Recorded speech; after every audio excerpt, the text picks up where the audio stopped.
आज बहु दादागिरी करता जैसे ना आ लोगों ने एक बाजू सूरत ने हिंदू संस्कृति ने मेलो कुंभ मिनी कुंभ और मारे 5 लाख रुपया ने डोम आ लोग जंगल खाता वाला तोड़ी नाख्यो। पहली बात नुकसान की शुरुआत आगी मारी त्यार पाछी आते मारे अन्न क्षेत्र ने माल माथे चढ़ावा नहीं देता। बीजी नुकसानी तीजी नुकसानी में आ लोग मारे यात्रा धाम में फेक न्यूज मूक्य है कि आज आओ तो बधे जगह मैंने रोज 10-10 फोन आवे छे कि भाई तुम्हारे पास आ न्यूज क्यों है, सत्य है कि हकीकत है तुम्हारो मंदिर बंद रहे छे।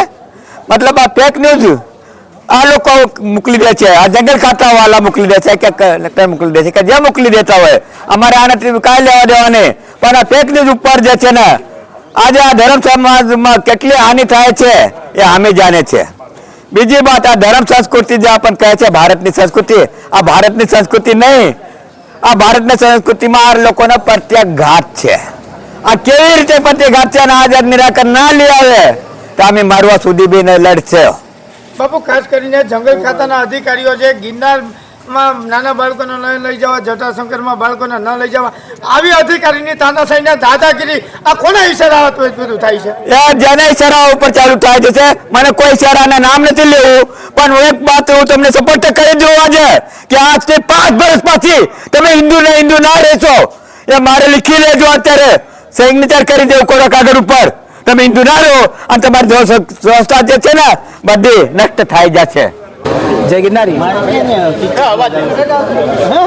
सर्वप्रथम सर्व भक्तों ने पवित्र श्रावण मासना जय महादेव नमः शिवाय। सिद्धभूमि गिरनारनी अंदर गत समय थी जंगल प्रशासन द्वारा जे कांई अमुक प्राचीन शिवालयों छे जेनो वर्णन पुराणों में छे एमांथी एक जे जटाशंकर महादेव जेने गंगेश्वर पण कहेवाय छे, आत्मेश्वर महादेव, मथुरेश्वर महादेव, इंद्रेश्वर महादेव, आ बधा पौराणिक अने प्राचीन जे शिवालयों छे जेनी पूजानो महिमा सनातन धर्मना ग्रंथों में कीधो छे। श्रावण मासनी अंदर भक्तों द्वारा आ जे कांई गिरनारनी परिधि में रहेला अमुक शिवालयों छे जुदा जुदा दिवसे त्यां जईने दर्शन पूजा करवानुं महात्म्य रह्युं छे। ए प्रमाणे गिरनारनी एक परिक्रमा शिवालयोनी परिक्रमा रीते आ बधा दर्शन थता होय छे।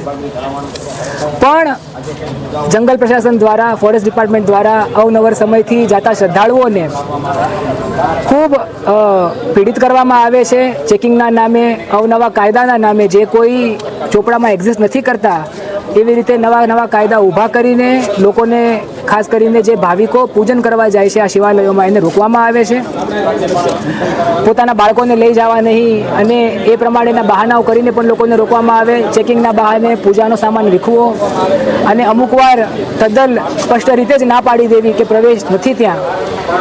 તો આ પ્રમાણે જે પ્રાચીન સનાતન ધર્મના સ્થાનો છે તીર્થો છે ત્યાં પ્રશાસન દ્વારા કોણ પૂજન કરે કોણ દર્શન કરે એનું આજે ખરાબ રીતે નિર્ધારણ કરવામાં આવી રહ્યું છે।